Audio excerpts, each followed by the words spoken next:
everyone, welcome to Rolling with Ellie. Today I have a very exciting recipe for you. We are going to be making a 4-layer plus toppings Reese's peanut butter pie. This pie, I'm telling you, is the bomb. It has a bottom layer of chocolate ganache, 2 layers of a peanut butter mix, and it's topped with whipped cream and fudge and Reese's Pieces. Oh my gosh. So this one that you see here in the photo, I brought to work and they loved it. So much so that after I posted a photo of it on my Facebook, one of my co-workers, as you can see here, commented that she is dreaming of this. So she has agreed to come into the comments after this video is posted and tell you what she thinks. But please don't just take our word for it. I encourage you to go ahead and make it yourself. And I would love it if you would come on to the comments and share with me and the other Rolling with Ellie community what you thought. And it would be so much fun if we can discuss in the comments how we feel about this pie. So let's go ahead and get started.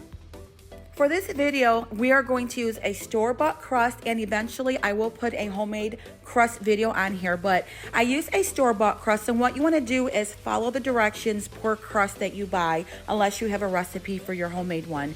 And I wanted to also show you that sometimes when you have a crust, it may shrink. And I left this in. I could have easily rebaked this pie crust for the sake of this video, but I wanted to show you what you can do. I left it in on purpose so I can show you how you can camouflage something like this with your whipped cream. So now we're gonna go ahead. We have baked our crust and our crust is sitting aside cooling. So now we're gonna work on our chocolate ganache layer. So in a small bowl, you wanna add 3/4 cups of semi-sweet chocolate chips, and I got the extra small just because they'll melt faster. And you wanna add 1/8 cups of heavy cream, but you want it to be hot. And you can let it sit for a few seconds, maybe 30 seconds, so it can help melt your chocolate chips. And once you see your chocolate chips are getting melty, you want to start mixing in the center so you can incorporate your cream nice and evenly, and it helps to mix the two together better. And then once that is mixed, you want to add 2 tablespoons of corn syrup. And this is going to give that layer, it's going to be a little bit fudgy, but a little bit chewy, which is it goes so perfectly well with the mousse layer, so it's gonna be delicious. So now once this is ready, I went ahead and I put it on the bottom of my pie crust. And as you can see, I also pulled it up a little bit to the sides. So it went up to the sides for maybe about 1 inch high. And that just helps, so when you cut it and it's holding your mousse layers, it just helps it a little bit. But it's also, who doesn't want a little extra fudge? I know I do. So just as you can see here, that's what I did. Now we're gonna work on a whipped cream, and I wanted to share with you how you can whip your cream if you don't have the whisk attachment. So you can use your whisk attachment if you have it, or if you don't, use your regular hand mixer and a hand whisk, which you can get from even the Dollar Tree. You can get it pretty inexpensive.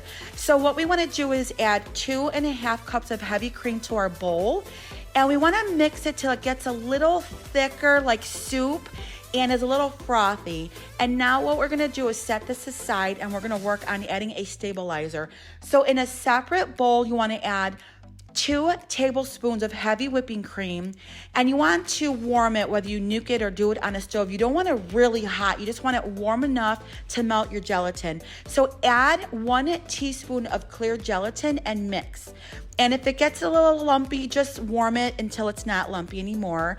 And then what we want to do is add that to our whipped cream mixture. And then we also want to add 1/4 cups of sugar.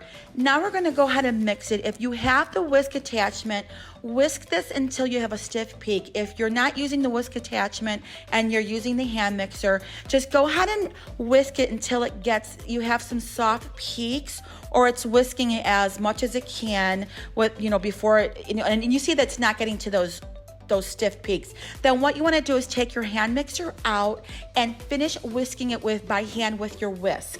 And what you'll see is if you're using a hand whisk, it'll start to thicken up very quickly, and you'll get stiff peaks like this. And then once you have these stiff peaks, you want to wrap it and put it in your refrigerator, because now we're going to work on our peanut butter base.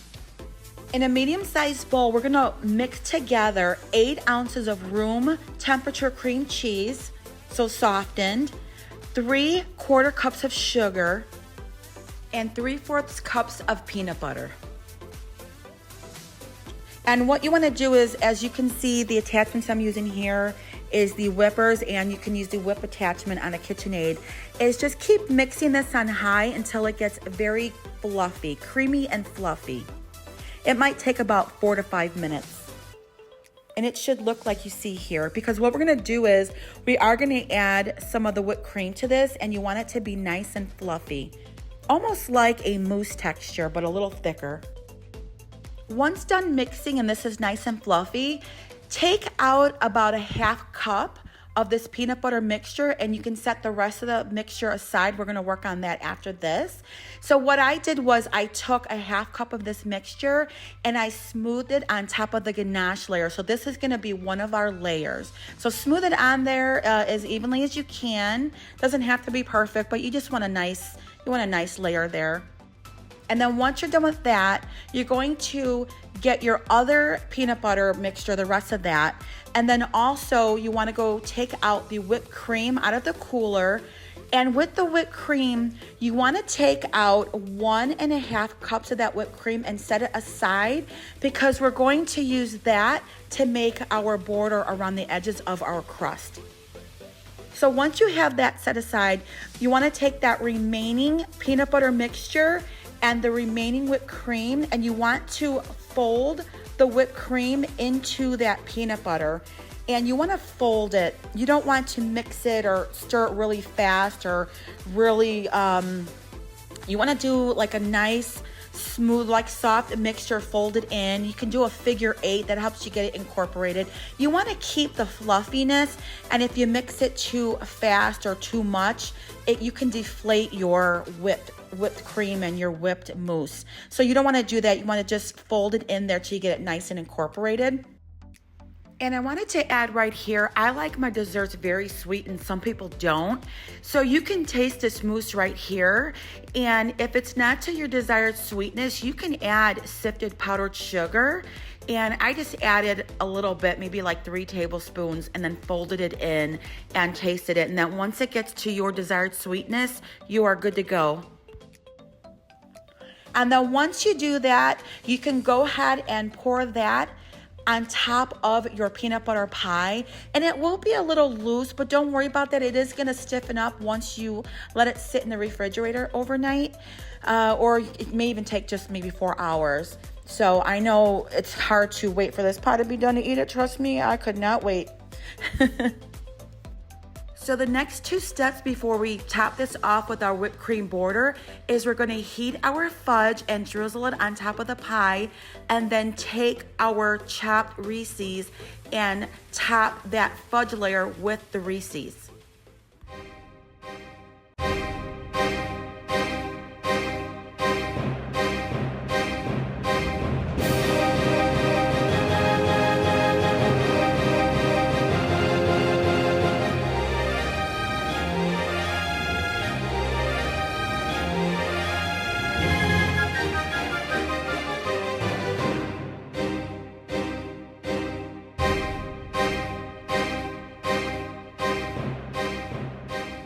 All right, now our last step is to pipe on our whipped cream border.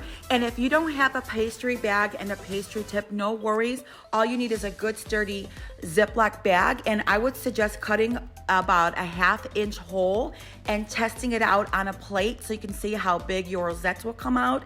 And if you don't like them, if they're too small, you can cut another, just a little bit more off. And here I'm gonna purposely demonstrate how this looks when your rosette is not big enough and you can see the edges of your crust. So if you are trying to hide your crust, you want to make bigger rosettes. So right here, you can see me making bigger rosettes. And what I did was, after I did this, I scooped it off and I redid my rosettes. And now right here, you can see how large my rosettes are, and you cannot see the edges of the crust. So even if your crust doesn't shrink, but a piece of your crust falls off, I have before hit my pie on an edge of something and a piece fell off.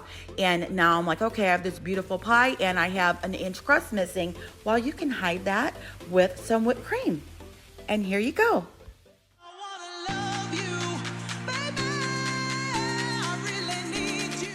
Well, everyone, I hope you enjoyed this recipe, and if you have any feedback, I'd love it if you drop them in the comments, and please don't forget to like and subscribe. I really enjoy bringing these videos to you.